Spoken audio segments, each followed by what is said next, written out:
Welcome to Sahil Sharma jobs notifications. और आज हम बात करेंगे गेट 2026 की। आप सभी को पता होगा गेट का एग्जामिनेशन हर साल आपका सितंबर मंथ में आपके एप्लीकेशन फॉर्म फिलअप होता है और फेब मंथ में आपका एग्जामिनेशन होता है। यही आपका पैटर्न चला आ रहा है। अगर हम बात करते हैं कि गेट एग्जामिनेशन 2026 को आपको कैसे क्रैक करना है, तो इसके लिए स्ट्रेटजी हम बताएंगे इस वीडियो में। और मोस्ट इंपॉर्टेंट बात है कि ये जो वीडियो हो गई है वो होगी बायोटेक एंड लाइफ साइंसेज के लिए। बाकी जो भी ब्रांचेज हैं वो वीडियो को स्किप कर सकते हैं। वो केमिस्ट्री हो या फिजिक्स हो, मैथमेटिक्स हो, उनका मेरे को आइडिया नहीं है कि क्या सिलेबस है, कैसे पैटर्न है और क्या स्ट्रेटजी आपको बनानी चाहिए। अगर हम बात करते हैं गेट 2026 की, तो इसको कंडक्ट करवा रहा है Indian institute of technology Guwahati, Assam में है। हर साल आपका कोई ना कोई आईआईटी आपका ये एग्जामिनेशन कंडक्ट करवाती है। पिछले साल 2025 में आईआईटी रुड़की ने ये कंडक्ट करवाया था। और मैं आपको बता दूं, मेरा जो था वो गेट 2025 फर्स्ट अटैम्प्ट में क्रैक हुआ था। After that I joined NIT Jalandhar for PhD programme. ठीक है, तो अगर हम बात करते हैं सबसे पहले कि गेट की जो डेट्स हैं वो क्या हैं, तो गेट 2026 के जो इंपॉर्टेंट डेट्स हैं वो हैं अगस्त 25 अगस्त 2025 को आप एप्लीकेशन फॉर्म अप्लाई कर सकते हो, यानी फॉर्म फिलअप की स्टार्ट डेट है। एंड डेट आपकी है 25 सितंबर, यानी पूरा एक मंथ आप अप्लाई करने के लिए आपके पास टाइम दिया जा रहा है।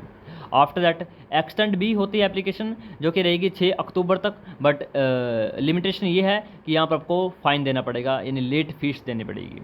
आफ्टर दैट गेट 2026 का जो एग्जामिनेशन होगा वो सैटरडे संडे को रखा गया है। बहुत बेस्ट है ये, क्योंकि आपके पास ये ऑप्शन ना हो कि आप बाद में ये कहें कि वर्किंग डे था, मंडे था, ट्यूसडे था, मैं एग्जामिनेशन नहीं दे पाई या नहीं दे पाया। तो ऐसा कोई इशू नहीं होना चाहिए। सैटरडे संडे वीकेंड है, तो आप आराम से अपना एग्जामिनेशन दो। जो भी बच्चे बिजी हैं या किसी हायर स्टडीज़ में हैं तो वो भी अप्लाई कर दीजिए। ठीक है, अब हम बात करते हैं सिलेबस क्या रहेगा आपका एक्सेल के लिए क्या सिलेबस रहेगा।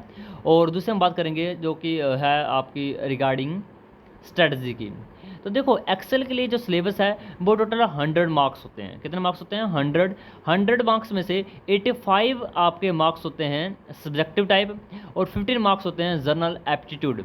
देखो, जो जर्नल एप्टीट्यूड है उसमें आपके 15 मार्क्स होते हैं, जिसमें रीजनिंग होगी, थोड़े से इंग्लिश के क्वेश्चन आते हैं और थोड़े से आपके मैथमेटिक्स के क्वेश्चन आते हैं। अगर हम बात करते हैं 25 मार्क्स, सॉरी जो 85 मार्क्स हैं वो कैसे डिवाइड हुए हैं, तो आपके जो 85 मार्क्स हैं वो भी अब मैं बताता हूँ, एक सेकंड रुको, एक्सेल कोड बताता हूँ, एक सेकंड। ये अपना ठीक है। तो 15 आपके नंबर किसके हो गए? 15 नंबर आपके हो गए रीजनिंग के, यानी जनरल एप्टीट्यूड के। 25 नंबर आपके आएंगे केमिस्ट्री के। और केमिस्ट्री कैसे आती है? केमिस्ट्री आती है बिल्कुल बेसिक लेवल की केमिस्ट्री, 10th और +2 लेवल की केमिस्ट्री। 10th नहीं बोल सकते, +2 लेवल की केमिस्ट्री आती है। अगर हम बात करते हैं कि आफ्टर दैट कितने को, ये कितने नंबर हुए? 25, 10 35 और 5 40। 40 नंबर तो आपकी ये आ गई, यानी 15 नंबर के जनरल एप्टीट्यूड और 25 नंबर की केमिस्ट्री। ये कितने हो गए? 40 नंबर। रेस्ट कितने बचते हैं? 60 नंबर। अब ये 60 नंबर कहाँ से आएंगे? तो 60 नंबर आएंगे आपके कोर सब्जेक्ट से। अब देखो, कोर सब्जेक्ट में आपके पास ऑप्शंस होती हैं। आपने कभी सुना होगा गेट में ऑप्शंस होती हैं, यानी आपके 30 नंबर की 2 सेक्शन आपको करनी होती है आउट ऑफ 5 सेक्शन।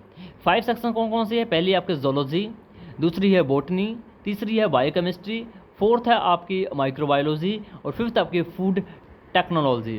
अब देखो, ऐसा है कि आपको यहाँ से चूज़ नहीं करना है, आपको क्वेश्चन रीड करने हैं, पढ़ने हैं। आपको लग रहा है नहीं कि मैं बायोकेमिस्ट्री कर सकता हूँ, ये कर सकती हूँ, तो आपको बायोकेमिस्ट्री चूज़ करना है। आप दूसरा देखो, जोलॉजी, यस मैं जोलॉजी कर सकती हूँ, तो जोलॉजी सेलेक्ट करो। आपको लग रहा है नहीं बायोकेमिस्ट्री जो टफ है, तो आप जोलॉजी के साथ बॉटनी ले लो। आपको लग रहा है कि जोलॉजी ही टफ है, तो आप बॉटनी के साथ माइक्रोबायोलॉजी ले लो। आपको लग रहा है कि जोलॉजी, बॉटनी, बायोकेमिस्ट्री तीनों टफ हैं, तो आप फूड टेक्नोलॉजी और माइक्रोबायोलॉजी ले लो। आपको जो मर्जी लेना है, आपको बस वहाँ पर क्वेश्चन रीड कर लेना है, पढ़ लेना है कौन ईजी है। पूरा एग्जामिनेशन आप क्वेश्चन पढ़ सकते हो, रीड कर सकते हो, उसके बाद सेलेक्ट कीजिए। आपके पास टाइम ही टाइम है, तो क्वेश्चन पढ़िए। आपको जहाँ पर इजी लग रहा है कि नहीं मैं इन क्वेश्चन को अटैम्प्ट कर सकती हूँ या कर सकता हूँ, तो उन बच्चों को वो वाला सब्जेक्ट चूज़ करना है। जैसे फॉर एग्जाम्पल के लिए मैंने चूज़ किया था बायोकेमिस्ट्री और जोलॉजी। अब हम बात करते हैं, कुछ बच्चे डरते हैं रीजनिंग से, जनरल एप्टीट्यूड से और केमिस्ट्री से। देखो होता क्या ना, हम हैं जोलॉजी, सॉरी हम हैं बायोलॉजी बैकग्राउंड से। बायो जो भी बच्चा बायो बैकग्राउंड से होता है उसको एक दिक्कत क्या आती है, उनको बहुत बड़ी दिक्कत आती है मैथ से, रीजनिंग से। मेरे को तो आती है, आपका मुझे नहीं पता, बट काफ़ी बच्चों को आती है जो भी बायो के स्टूडेंट होते हैं। तो मैंने आपको थोड़ा सा स्ट्रेटजी बताऊँ, थोड़ा सा मैं आपको बता दूँ कि मैंने कैसे अटैम्प्ट किया था। तो देखो गेट का बहुत ज़्यादा हाई कट ऑफ नहीं जाती है, आप मान के लीजिए जैसे कि 60-70 ऐसा इतना हाई कट ऑफ नहीं जाती है। 60 वाला तो टॉपर होता है, आउट ऑफ 100 60 मार्क्स वाला टॉपर होता है।